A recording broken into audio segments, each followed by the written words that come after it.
Tumun exposes the shocking dark horrors behind Custer's battle at Little Bighorn. Begin with slow, solemn drumming and visuals of the Little Bighorn battlefield today, peaceful and empty. The drum beat suddenly sharpens and quickens as the narration begins. For nearly 150 years, the story of the Little Bighorn has been told by the victors of a longer war, the war of history itself. We know the legend, Custer's last stand, the brave general, the savage horde, a shocking defeat wrapped in myth. But what if everything you've been told is a ghost story, told from only one side of the grave sound of wind, then a stark transition to a powerful, evocative image, perhaps a blurred photograph of Chief Tumun or a stark painting of the battle from a native perspective today? That ghost is finally laid to rest. We are not here to recount a legend. We are here to witness a testimony. This is the story not of a last stand, but of a sovereign nation defending its homes, its families, and its very future. This is the story told not by historians interpreting bones and battle maps, but by a man who was there, a chief, a warrior, an eyewitness to the full, unvarnished truth. His name was Tumun of the Northern Cheyenne, and in his own words, he takes us into the heart of the chaos, the courage, and the chilling reality of that day. He describes the brave man on the sorrel horse that history forgot. He reveals the grim, methodical count of the dead. He shares the profound sorrow that followed victory, a truth you won't find in any textbook. Music swells to a tense, dramatic peak, then cuts to silence for a single, powerful line. This is not the story of how George Custer died. This is the story of how the Lakota, Cheyenne, and Arapaho lived, fought, and remembered. This is Tumun's testimony. The man on the horse with the white face was the bravest of them all, or the visual of counting sticks on the battlefield. Get ready to see history turned inside out. But before we begin, like and subscribe. Chief Tumun's first-hand report from the Battle of the Little Bighorn offers an exceptional and irreplaceable view into the circumstances that determine the future of the Lakota, Cheyenne, and Arapaho nations. An esteemed Cheyenne war chief, Tumun was central to the conflict and observed directly the courage and losses of his community. Within this remarkable record, he provides his own viewpoint on what happened before Custer's final engagement, the intense combat, and its consequences. With striking clarity and understanding, Tumun describes the victories and hardships of his people, questioning accepted narratives and revealing fresh perspectives on a decisive chapter in Native American history. So, make yourself comfortable and join me as we begin this captivating exploration. While you view this presentation, don't forget to press the like button and subscribe to our channel to help grow this community. During the spring of 1876, my Cheyenne band and I had made our camp beside the Powder River, close to where Fort McKinney stands today, with 50 lodges. Early one day, troops under Colonel Mackenzie, who was called Three Fingers, raided our village, catching us unprepared. We fled in all directions, abandoning our ponies. The soldiers seized every one of our horses. However, after nightfall, using the darkness as concealment, we crept close and recovered our horses, then departed. We journeyed a great distance and finally located a major Sioux village at Charcoal Butte. We entered the Sioux encampment and appreciated the abundant pasture, wild game, and clean water. Crazy Horse, the leader of that camp, gave me a hearty welcome. "I am happy you have come," he told me. "We are preparing to confront the white man once more." The camp was already crowded with injured men, women, and children.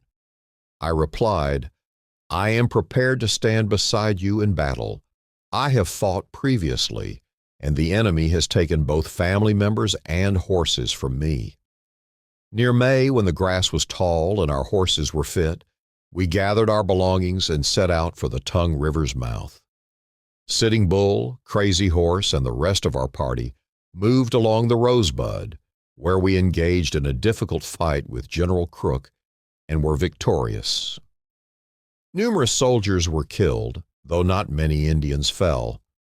The combat was intense, with thick smoke and dust hanging in the air. Later, we moved over the high ground and established a new camp within the Little Horn Valley. We thought we had at last moved beyond the white man's grasp and could exist in tranquility. Yet a few days afterwards, a Sioux courier came to our camp north of Sitting Bull's and announced, "Prepare for a major celebration. Cook, prepare meals, and get ready for a large dance."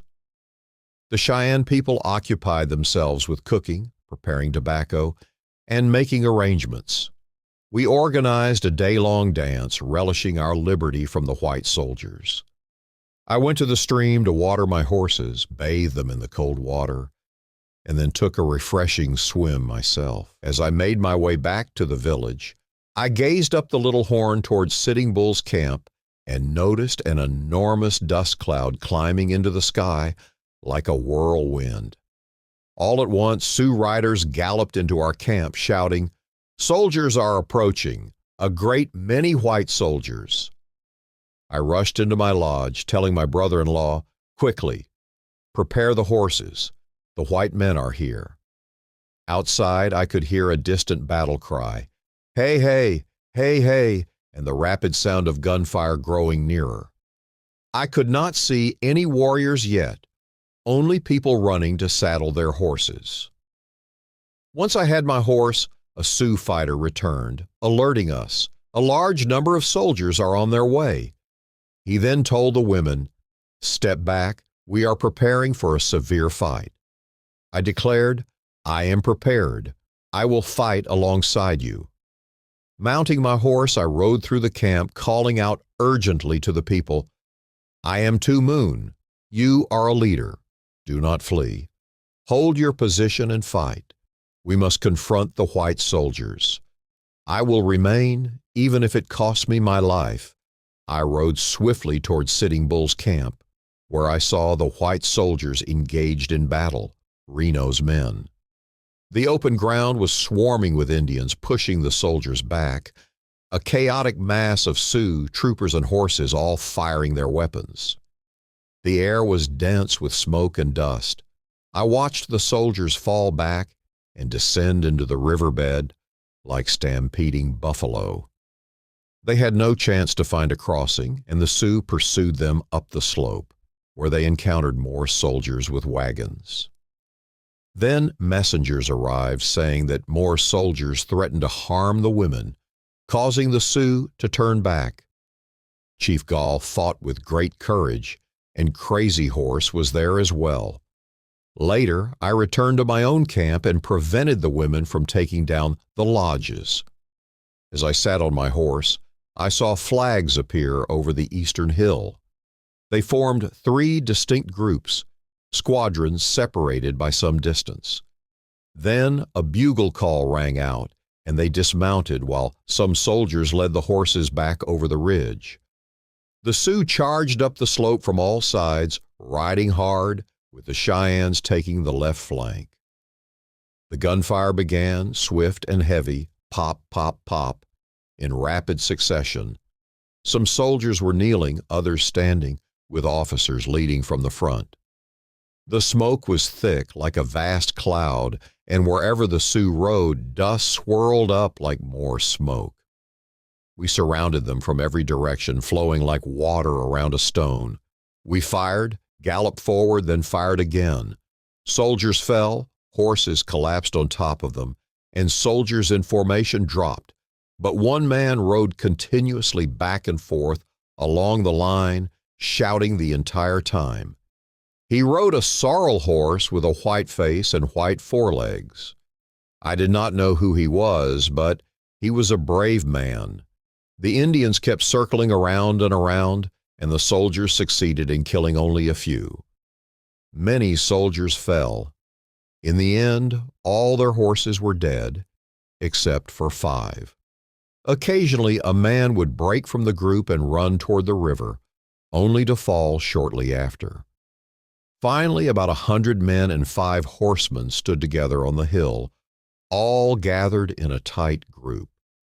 Throughout the entire battle, the bugler kept sounding his calls, and he, too, was very brave. Then a chief was killed. I heard it was Longhair Custer, but I cannot be certain. The 5 horsemen and a group of about 40 men began moving toward the river, led by the man on the sorrel horse who kept shouting encouragement. He wore a buckskin shirt, had long black hair and a mustache, and fought bravely with a large knife. His men were coated in white dust, making it difficult to see their uniforms. One man alone ran far down toward the river, then circled back over the hill. I thought he might escape, but a Sioux warrior shot and struck him in the head. He was the last man standing, and he had braids on his arms. All the soldiers were dead, and their bodies were stripped of their belongings. After that, it was hard to distinguish the officers. The bodies remained where they had fallen, a somber testament to the battle's outcome. We did not hold a dance that night, as sorrow filled our hearts. The next day, 4 Sioux chiefs, 2 Cheyennes, and I, Tumun, went to the battlefield to count the dead. One man carried a bundle of sticks. As we came upon each lifeless body, we would take a stick and pass it to the next man, tallying the dead in this manner. We counted 388 bodies in total. Among them were 39 Sioux and 7 Cheyennes killed, and about 100 wounded. Some white soldiers were cut with knives to ensure they were dead, and the war women mutilated some of the bodies. Most were left where they lay. We found the man with the large mustache lying down the slope toward the river. Custer fell higher up on the ridge. The Indians did not remove his buckskin shirt. The Sioux said, "That is a great chief. That is Longhair." I could not confirm this, as I had never seen him before. The man on the horse with the white face was the bravest of them all. That day, as the sun set, our young men raced up the Little Horn, riding at full speed. We saw many white soldiers approaching in a large boat with smoke billowing up. I gathered my people, and we moved quickly up the Little Horn into Rotten Grass Valley. We remained there for 3 days, then rode back swiftly along our previous path to the east. Sitting Bull returned to the Rosebud and headed down the Yellowstone, traveling north. I did not meet him again. The final scene from the script fades. The image of Sitting Bull heading north, Tumun noting he never saw him again. The music, which has been somber, begins a subtle, haunting, and inquisitive melody voice, shifts from storyteller to a tone of profound reflection. And so the dust settled, not just on the greasy grass of the Little Bighorn, but on a story destined to be twisted by the winds of a conquering nation. Tumun and his people moved on, carrying a victory that felt, in his own words, like sorrow. The legend of Custer was born. The truth of Tumun was filed away. Show the famous paintings of Custer's last stand, then fade them into the actual photographs of the stark, silent battlefield. Show the monument that stands there today, but this testimony forces us to ask the unsettling questions that monuments cannot answer. What really happened on that ridge when the gun smoke cleared and the crying of women replaced the war cries? Who was the brave, shouting man on the sorrel horse, the one Tumun could not identify, but whose courage even he revered? A forgotten officer, a myth made real. And what became of the survivors, not just the soldiers in the steamboat, but of Tumun, of Crazy Horse, of the women who prepared for a dance and instead prepared for a battle? Close up on a powerful, poignant line from the script displayed on screen, "We did not hold a dance that night, as sadness filled our hearts." This is the true dark horror behind the battle. Not just the violence of that day, but everything it set in motion. The relentless pursuit, the broken treaties, the long winter of defeat that followed this fleeting summer of victory. Tumun didn't just witness the end of Custer. He witnessed the beginning of the end of a way of life. Music swells slightly, then fades to a background tone. The narrator looks directly into the camera, or the visuals become very clean and present. So we leave you with this. History is not a single story. It is a collision of memories. We've just heard one of the most vital ones ever recorded. Now it's your turn. In the comments, tell us, what part of Tumun's account changed your perception the most? Who do you think the man on the sorrel horse was? And most importantly, whose stories from history are we still not hearing today? Final, powerful shot of Tumun's face if a photo is available, or a wide, beautiful shot of the northern Cheyenne homeland under a big sky. Search for them. Listen. And remember, like, subscribe, and join the search for the true stories behind the legends. Until next time.